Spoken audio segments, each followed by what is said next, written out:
नमस्कार, 7 बजे के बुलेटिन में स्वागत है। मैं हूं आशीष त्रिपाठी आपके साथ और अब विस्तार पूर्वक खबरों पर नजर डालेंगे। शुरुआत करेंगे भोपाल से आ रही बड़ी खबर से। भोपाल से बड़ी खबर यह कि बीजेपी विधायकों की ट्रेनिंग, दूसरे राज्यों से आए विधायकों का प्रशिक्षण शिविर जिसमें केंद्रीय मंत्री भूपेंद्र यादव मौजूद रहेंगे, होने वाला है। राष्ट्रीय सह संगठन मंत्री शिव प्रकाश भी इसमें शामिल होंगे।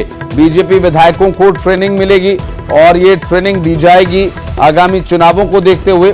भारतीय जनता पार्टी के विधायकों की ट्रेनिंग, चूंकि समय के साथ हालात बदले हैं, व्यवस्थाएं बदली हैं, लोगों के विचारों में बदलाव आया हो सकता है। इसके संबंध में, इसके संदर्भ में भारतीय जनता पार्टी अपने विधायकों को ट्रेनिंग देगी और बीजेपी के विधायकों को ये ट्रेनिंग दी जाएगी, जिसके लिए शिविर लगाया जा रहा है, प्रशिक्षण शिविर। दूसरे राज्यों से आए विधायकों का ये प्रशिक्षण शिविर होगा, जिसमें केंद्रीय मंत्री भूपेंद्र यादव भी मौजूद रहेंगे। राष्ट्रीय सह संगठन मंत्री शिव प्रकाश भी शामिल होंगे।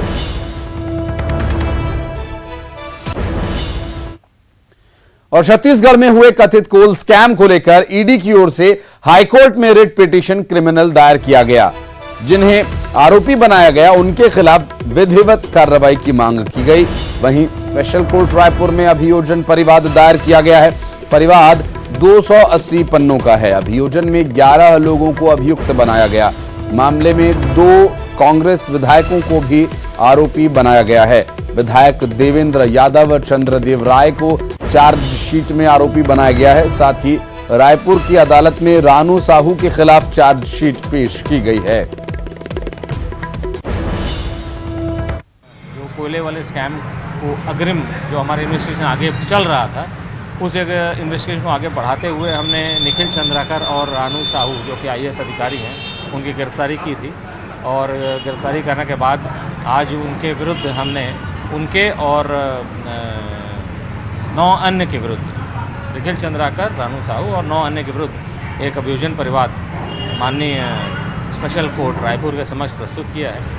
हमारा जो अभियोजन परिवाद है वो लगभग 280 पन्नों का है, लेकिन जो रिलाइड अपॉन डॉक्यूमेंट्स हैं जिनके आधार पर हमने अपना केस को, और इस अभियोजन परिवाद में 11 लोगों को हमने अभियुक्त बनाने के लिए माननीय न्यायालय से प्रार्थना किया है, जिसमें प्रमुख नाम निखिल चंद्राकर, मनीष उपाध्याय, जो कि फिर रानू साहू हैं, जो तत्कालीन समय में कोरबा कलेक्टर रही थी। उनके हमने लगभग जो प्रॉपर्टी अटैच करके ऑलरेडी रखी हुई है।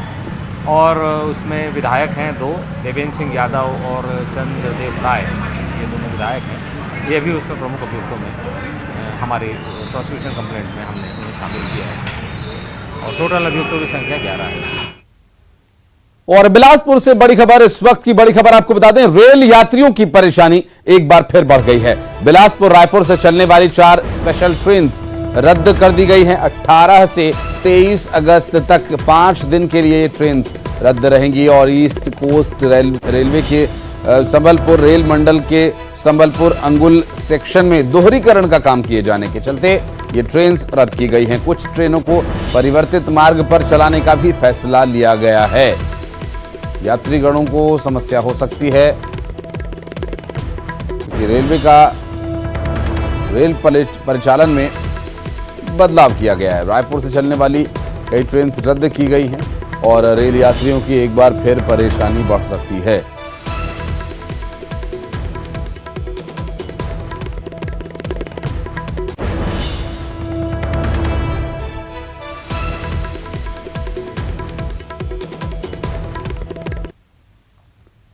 और भोपाल से बड़ी खबर आपको बता दें, भदभदा ब्रिज के पास CNG से भरा एक ट्रक पलट गया। पूरे क्षेत्र में गैस फैल गई। होटल ताज के पास तिराहे पर यह ट्रक पलटा हुआ था और पूरे क्षेत्र में गैस लीक होकर फैल गई। आपको बता दें, ये CNG ले जा रहा एक ट्रक पलट गया, जिसकी वजह से गैस लीक होकर पूरे क्षेत्र में फैल गई। और यहां भदभदा ब्रिज के पास CNG से भरा ट्रक पलट जाने के बाद ये दुर्घटना हुई। और इस दुर्घटना में भदभदा ब्रिज के पास CNG से भरा ट्रक पलट गया और गैस लीक यहां पर होने लगी। आप तस्वीरों में देख सकते हैं आखिर कैसे ये दुर्घटना हुई, क्या कुछ कारण इसके पीछे रहा, ये अभी तक स्पष्ट नहीं हो पाया है। भदभदा ब्रिज के पास टैंकर पलट जाने की वजह से गैस लीक हुई। और बलौदाबाजार के कसडोल में ऑटो पार्ट्स की दुकान में आग लगने का मामला सामने आया। आग से लाखों की संपत्ति जलकर राख हो गई। शॉर्ट सर्किट से आग लगने की संभावना है जताई जा रही है। दरअसल लोगों ने फायर ब्रिगेड को इसकी सूचना दी है और इसके बाद मौके पर फायर ब्रिगेड की टीम आग बुझाने के लिए पहुंची और आग से लाखों की संपत्ति के जल जाने की आशंका जताई जा रही है। आपको बता दें कि आग से लाखों की संपत्ति जलकर राख, शॉर्ट सर्किट की वजह से दरअसल ये आग लगी थी। फायर ब्रिगेड की आग बुझाने की कोशिशें कितनी कामयाब हुई, बात करेंगे। योगेश हमारे सहयोगी फोन लाइन पर हैं। योगेश, कैसे आग लगी और क्या कुछ इसके बारे में डिटेल मिल पा रही है? आग पर क्या काबू पा लिया गया है? काबू पा लिया गया है और आग शॉर्ट सर्किट की वजह से बताई जा रही है। हालांकि बता दें आपकी कसडोल नगर में बीती रात एक घटना हुई है जब सभी लगभग 12-1 बजे के आसपास से जब सभी यात्री अपने घरों पर थे, उस समय आग जो है लपटें उठने लगी थी, लेकिन किसी को मालूम नहीं था। नगर के बीच चौक में होने के बाद भी जो पेट्रोलिंग की पुलिस की गश्त थी उनको भी यहाँ पता तक नहीं चला, क्योंकि वहां से पुलिस थाने की दूरी लगभग 300 मीटर है। और उसके बाद भी जब इस ऑटो पार्ट्स में आग की लपटें उठने लगी थी, उसके बाद भी पेट्रोलिंग की पुलिस की वाहनों को भी पता नहीं चल पाया और चलते चलते लगभग 2-3 घंटे तक आग यहाँ है वो लपटें उठने लगी। फिर भीषण आग बन गई जिसमें 9 जो वाहन ऑटो पार्ट्स में रखे हुए थे वो पूरी तरह से जलकर खाक हो गए हैं। हालांकि लाखों रुपए के नुकसान की आशंका भी यहाँ पर जताई जा रही है। कुछ देर बाद ही यहाँ पर जो फायर ब्रिगेड की टीम है वहाँ पहुंची। वो पहुंचने के बाद ही 2-3 घंटे तक उन्होंने आग को बुझाने का प्रयास किया, जिसके बाद आग बुझने लगी। आग इतनी भयानक थी कि बारिश होने के बाद भी आग बुझने का नाम नहीं ले रही थी। किस तरह से वीडियो में साफ तौर पर दिखाई दे रहा है कि आग की जो लपटें है कितनी भयानक। कोई जनहानि योगेश इसकी तो कोई जानकारी नहीं? जी देखिए, आशीष आपको बता दें कि ऑटो पार्ट्स की दुकान है और जो दुकान वाले का घर बहुत दूर है, इससे कोई जनहानि तो अभी नहीं हुई है। हालांकि पुलिस अभी पूरे मामले की जांच कर रही है। चलिए, बहुत गनीमत ये है योगेश कि कोई जनहानि यहाँ नहीं हुई। ठीक है, लाखों का नुकसान हुआ है, वो एक परेशानी का कारण हो सकता है, लेकिन जनहानि नहीं हुई, एक राहत की बात है। योगेश, बहुत शुक्रिया आपका। और बिलासपुर में कोटा में एक हॉस्टल की छात्राओं की मांग ने अधीक्षिका पर गंभीर आरोप लगाते हुए बवाल मचा दिया। दरअसल मेंटेनेंस के नाम पर पैसा लेने का आरोप लगाया गया। मेन्यू के अनुसार खाना नहीं देने का भी आरोप लगाया गया। अधीक्षिका पर लगाए काम करवाने के आरोप। विकास खंड शिक्षा अधिकारी और अनुविभागीय अधिकारी से भी इसके संदर्भ में शिकायत की गई। ये हॉस्टल में सुविधा ठीक से नहीं है, हम लोगों को खाना ठीक से नहीं दिया जाता है। वहाँ हम लोग काम करते हैं, एक भी कर्मचारी नहीं है वहाँ काम करने के लिए। हम अपना पढ़ाई छोड़कर नीचे काम करने आते हैं। वहाँ मैडम हम लोगों को ठीक से खाना पीना का व्यवस्था नहीं देती है। बच्चे का जब तबीयत खराब होता है तो स्वयं नहीं जाती है हॉस्पिटल, बच्चों लोगों के साथ भेजती है। अपने जेब से 1 रुपया पैसा खर्च नहीं करके देती है। हम लोग जो लोग समर कैंप में नहीं आए थे उन लोगों से 5500 लिया गया था, जो लोग आए थे उनसे 100 रुपये में नहीं पहुंच पाया। आज मुझे जानकारी प्राप्त हुई कि बच्चे लोग सभी लोग स्कूल से भाग रहे हैं, पढ़ना नहीं चाह रहे हैं। ये इनकी समस्या को देखते हुए मैं इनके पेरेंट्स लोग मेरे पास सुबह, मैं कुंजरा से हूँ, मेरे पास सुबह गए कि ऐसा ऐसा स्थिति है, बच्चे लोग पढ़ना नहीं चाहते हैं और बहुत प्रताड़ित है मैडम से वहाँ से। और कुछ शासन की जो बहुत सारी चीज़ सुविधा दी जाती है छात्रावास में, वो सुविधा नहीं मिल रहा है। नाली साफ सफाई कराना, वहाँ अपने पति को रखा है और जो छात्रावास में जो मैडम है वो अपने पति, उनके परिवार वहीं रहते हैं। और उमरिया जिले के बांधवगढ़ टाइगर रिजर्व में कल हुई बाघ के हमले से 35 वर्षीय राज बहोर सिंह की मौत। मामले में दिन भर बवाल मचा रहा। ग्रामीणों ने शव का अंतिम संस्कार करने के बजाय वन विभाग के खिलाफ मोर्चा खोल दिया। देखते देखते मचखेता गांव के साथ साथ पूरा क्षेत्र इकट्ठा हो गया। घटनास्थल पर डेरा डाल दिया। ग्रामीणों का आक्रोश है, वन विभाग के खिलाफ लापरवाही का आरोप लगा रहे हैं। कहना है जिसकी वजह से लापरवाही हुई और जिसकी वजह से इसकी जान गई। दरअसल पिछले 1.5 साल से इलाके में 4 लोग बाघ का शिकार हो चुके हैं।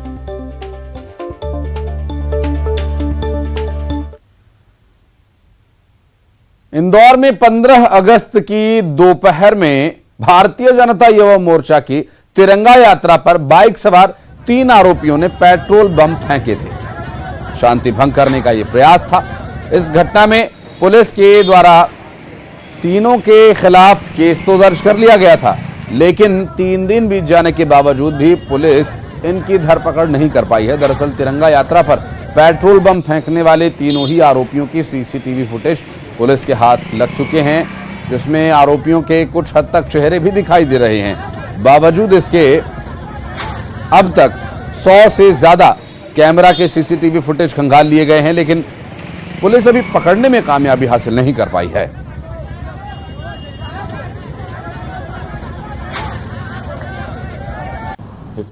युवक दिखाई दे रहे थे, उनकी लगातार ट्रेसिंग की जा रही है और अभी हमारी टीमें उनको ट्रेस करने में लगी हुई हैं। उनकी अभी शिनाख्त नहीं हो पाई है, हालांकि उनके जाने का रूट ट्रेस किया जा रहा है।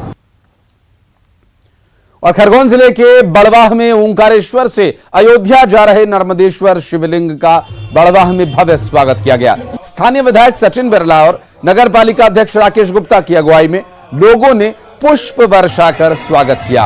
ओंकारेश्वर से अयोध्या तक श्री नर्मदानंद जी के सानिध्य में श्री नर्मदेश्वर शिवलिंग की यात्रा निकाली गई। इस दौरान रथ पर सवार शिवलिंग का दर्शन लाभ श्रद्धालुओं ने लिया।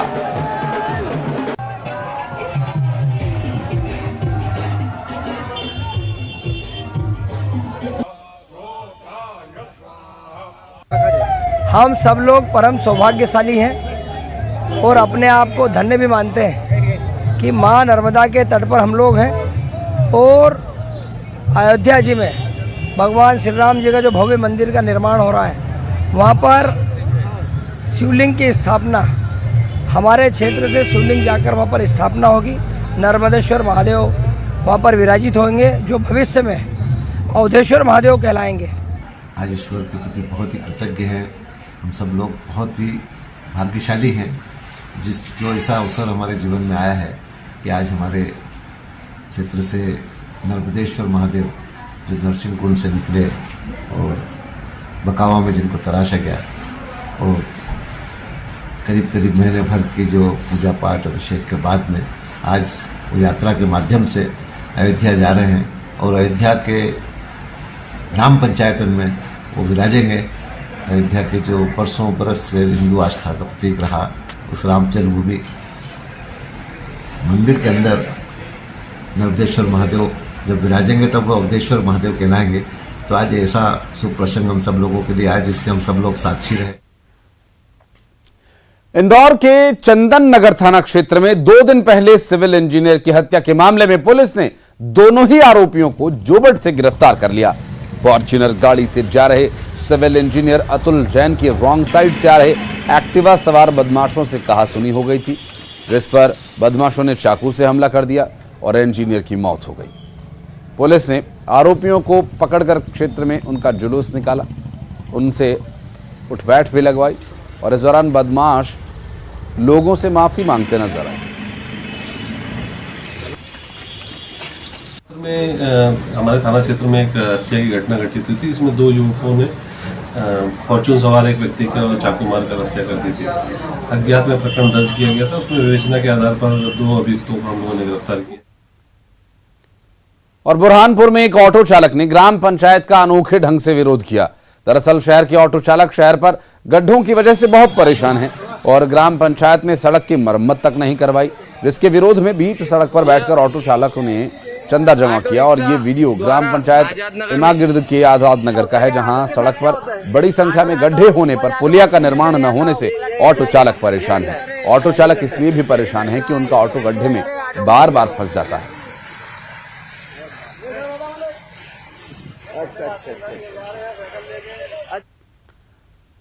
सारंगढ़ बिलाईगढ़ में एक अनोखी चोरी, जिसमें जिला मुख्यालय के सारंगढ़ में एक कंप्यूटर दुकान में चोरों ने दीवार तोड़कर चोरी की और लाखों रुपए का सामान चोरी कर लिया।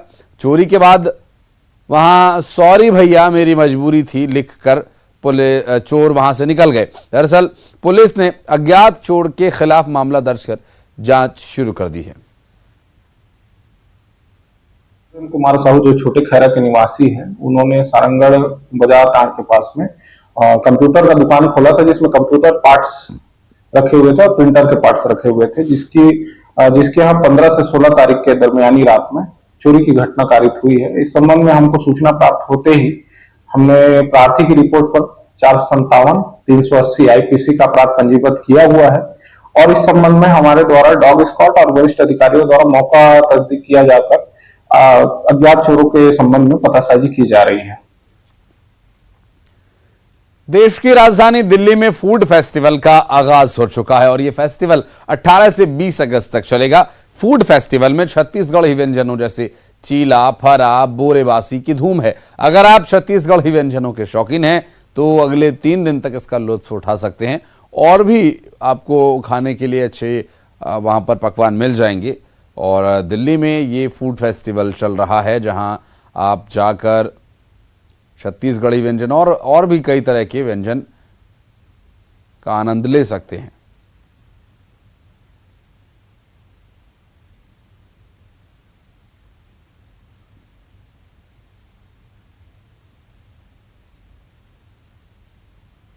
और यहाँ छत्तीसगढ़ी व्यंजन तो मौजूद है ही, कई तरह के व्यंजन मौजूद हैं और फूड फेस्टिवल में और भी आकर्षण के केंद्र वहाँ हैं जहाँ एक भारत श्रेष्ठ भारत फूड फेस्टिवल चलाया गया, जिसमें आप न सिर्फ खाने का, पकवानों का आनंद ले सकते हैं बल्कि वहाँ पर छत्तीसगढ़ की संस्कृति से जुड़ी हुई और भी कुछ आपको वस्तुएं देखने को मिल जाएंगी और वो भी आकर्षण का केंद्र हैं।